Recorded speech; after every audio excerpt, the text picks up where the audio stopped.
സങ്കീർത്തനം 105 അധ്യായം 1 മുതൽ 45 വരെയുള്ള വചനങ്ങൾ. ഇസ്രായേലിനെ നയിച്ച ദൈവം. കർത്താവിന് കൃതജ്ഞത അർപ്പിക്കുവിൻ. അവിടുത്തെ നാമം വിളിച്ചപേക്ഷിക്കുവിൻ. അവിടുത്തെ പ്രവൃത്തികൾ ജനതകളുടെ ഇടയിൽ ഉദ്ഘോഷിക്കുവിൻ. അവിടുത്തേക്ക് ഗാനം ആലപിക്കുവിൻ. സ്തുതിഗീതങ്ങൾ ആലപിക്കുവിൻ. അവിടുത്തെ അത്ഭുതങ്ങൾ വർണ്ണിക്കുവിൻ. അവിടുത്തെ വിശുദ്ധ നാമത്തിൽ അഭിമാനം കൊള്ളുവിൻ. കർത്താവിനെ അന്വേഷിക്കുന്നവരുടെ ഹൃദയം ആഹ്ലാദിക്കട്ടെ. കർത്താവിനെയും അവിടുത്തെ ബലത്തെയും അന്വേഷിക്കുവിൻ. നിരന്തരം അവിടുത്തെ സാന്നിധ്യം തേടുവിൻ. അവിടുന്ന് ചെയ്ത വിസ്മയാവഹങ്ങളായ പ്രവൃത്തികളെ ഓർക്കുവിൻ. അവിടുത്തെ അത്ഭുതങ്ങളെയും ന്യായവിധികളെയും തന്നെ. അവിടുത്തെ ദാസനായ അബ്രാഹത്തിൻ്റെ സന്തതികളെ, അവിടുത്തെ തിരഞ്ഞെടുക്കപ്പെട്ടവനായ യാക്കോബിൻ്റെ മക്കളെ ഓർമ്മിക്കുവിൻ. അവിടുന്നാണ് നമ്മുടെ ദൈവമായ കർത്താവ്. അവിടുത്തെ ന്യായവിധികൾ ഭൂമിക്ക് മുഴുവൻ ബാധകമാകുന്നു. അവിടുന്ന് തൻ്റെ ഉടമ്പടി എന്നേക്കും അനുസ്മരിക്കും. തൻ്റെ വാഗ്ദാനം തലമുറകൾ വരെ ഓർമ്മിക്കും. അബ്രാഹത്തോട് ചെയ്ത ഉടമ്പടി ഇസഹാക്കിന് ശബ്ദപൂർവ്വം നൽകിയ വാഗ്ദാനം തന്നെ. അവിടുന്ന് അത് യാക്കോബിന് ഒരു ചട്ടമായും ഇസ്രായേലിന് ശാശ്വതമായ ഒരു ഉടമ്പടിയായും സ്ഥിരീകരിച്ചു. അവിടുന്ന് അരുളി ചെയ്തു, നിനക്ക് നിശ്ചയിച്ച ഓഹരിയായി ഞാൻ കാനാൻ ദേശം നൽകും. അന്ന് അവർ എണ്ണത്തിൽ കുറഞ്ഞവരും നിസ്സാരരും അവിടെ പരദേശികളുമായിരുന്നു. അവർ ജനതകളുടെയും രാജ്യങ്ങളുടെയും ഇടയിൽ അലഞ്ഞു നടന്നു. ആരും അവരെ പീഡിപ്പിക്കാൻ അവിടുന്ന് സമ്മതിച്ചില്ല. അവരെ പ്രതി അവിടുന്ന് രാജാക്കന്മാരെ ശാസിച്ചു.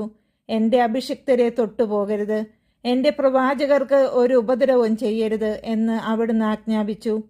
അവിടുന്ന് നാട്ടിൽ ക്ഷാമം വരുത്തുകയും അപ്പമാകുന്ന താങ്ങ് തകർത്തു കളയുകയും ചെയ്തു. അപ്പോൾ അവർക്ക് മുൻപായി അവിടുന്ന് ഒരുവനെ അയച്ചു, അടിമയായി വിൽക്കപ്പെട്ട ജോസഫിനെ തന്നെ. അവൻ്റെ കാലുകൾ വിലങ്ങുകൾ കൊണ്ട് മുറിഞ്ഞു. അവൻ്റെ കഴുത്തിൽ ഇരുമ്പ് പട്ട മുറുകി.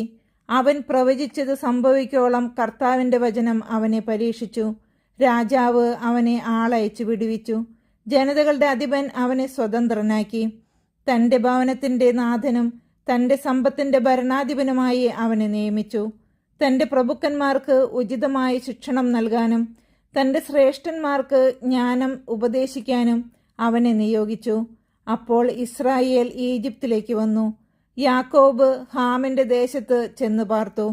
ദൈവം തൻ്റെ ജനത്തെ സന്താനപുഷ്ടിയുള്ളവരാക്കി, തങ്ങളുടെ വൈരികളേക്കാൾ ശക്തരാക്കി. തൻ്റെ ജനത്തെ വെറുക്കാനും തൻ്റെ ദാസരോട് കൗശലം കാണിക്കാനും വേണ്ടി അവിടുന്ന് അവരെ പ്രേരിപ്പിച്ചു. അവിടുന്ന് തൻ്റെ ദാസനായ മോശയെയും താൻ തിരഞ്ഞെടുത്ത അഹ്റോനെയും അയച്ചു. അവർ അവരുടെ ഇടയിൽ അവിടുത്തെ അടയാളങ്ങളും ഹാമിൻ്റെ ദേശത്ത് അത്ഭുതങ്ങളും പ്രവർത്തിച്ചു. അവിടുന്ന് അന്ധകാരം അയച്ചു നാടിനെ ഇരുട്ടിലാക്കി. അവർ അവിടുത്തെ വചനത്തെ എതിർത്തു. അവിടുന്ന് അവരുടെ ജലമെല്ലാം രക്തമാക്കി. അവരുടെ മത്സ്യങ്ങൾ ചത്തൊടുങ്ങി. അവരുടെ നാട്ടിൽ തവളകൾ നിറഞ്ഞു. അവരുടെ രാജാക്കന്മാരുടെ മണിയറകളിൽ പോലും അവിടുന്ന് കൽപ്പിച്ചു. ഈച്ചകളും പേനും പറ്റമായി വന്ന് അവരുടെ നാട്ടിലെങ്ങും നിറഞ്ഞു. അവിടുന്ന് അവർക്ക് മഴയ്ക്കു പകരം കന്മഴ കൊടുത്തു. അവരുടെ നാട്ടിലെല്ലാം മിന്നൽ പിണർപ്പാഞ്ഞു. അവിടുന്ന് അവരുടെ മുന്തിരിത്തോട്ടങ്ങളും അത്തിവൃക്ഷങ്ങളും തകർത്തു.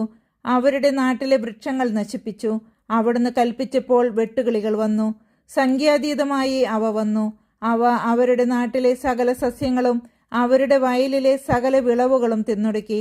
അവരുടെ നാട്ടിലെ കടിഞ്ഞൂലുകളെ, പൗരുഷത്തിന്റെ ആദ്യഫലങ്ങളെ മുഴുവൻ അവിടുന്ന് സംഹരിച്ചു. അനന്തരം അവിടുന്ന് ഇസ്രായേലിനെ സ്വർണത്തോടും വെള്ളിയോടും കൂടി മോചിപ്പിച്ചു നയിച്ചു. അവന്റെ ഗോത്രങ്ങളിൽ ഒരുവനും കാലിടറിയില്ല. അവർ പുറപ്പെട്ടപ്പോൾ ഈജിപ്ത് സന്തോഷിച്ചു. എന്തെന്നാൽ അവരെ പറ്റിയുള്ള ഭീതി അതിൻ്റെ മേൽ നിബദിച്ചിരുന്നു. അവിടുന്ന് അവർക്ക് തണലിനു വേണ്ടി ഒരു മേഘത്തെ വിരിച്ചു. രാത്രിയിൽ പ്രകാശം നൽകാൻ അഗ്നി ജ്വലിപ്പിച്ചു. അവർ ചോദിച്ചു, അവിടുന്ന് കാടപ്പക്ഷികളെ കൊടുത്തു. അവർക്ക് വേണ്ടി ആകാശത്തു നിന്ന് സമൃദ്ധമായി അപ്പം വർഷിച്ചു. അവിടുന്ന് പാറ തുറന്നു, വെള്ളം പൊട്ടിയൊഴുകി. അത് മരുഭൂമിയിലൂടെ നദി പോലെ പ്രവഹിച്ചു.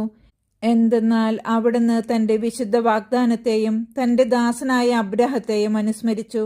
അവിടുന്ന് തൻ്റെ ജനത്തെ സന്തോഷത്തോടെ, തൻ്റെ തിരഞ്ഞെടുക്കപ്പെട്ടവരെ ഗാനാലാപത്തോടെ നയിച്ചു.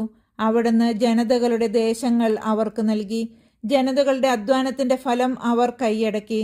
അവർ എന്നെന്നും തൻ്റെ ചട്ടങ്ങൾ ആദരിക്കാനും തൻ്റെ നിയമങ്ങൾ അനുസരിക്കാനും വേണ്ടി തന്നെ കർത്താവിനെ സ്തുതിക്കുവിൻ.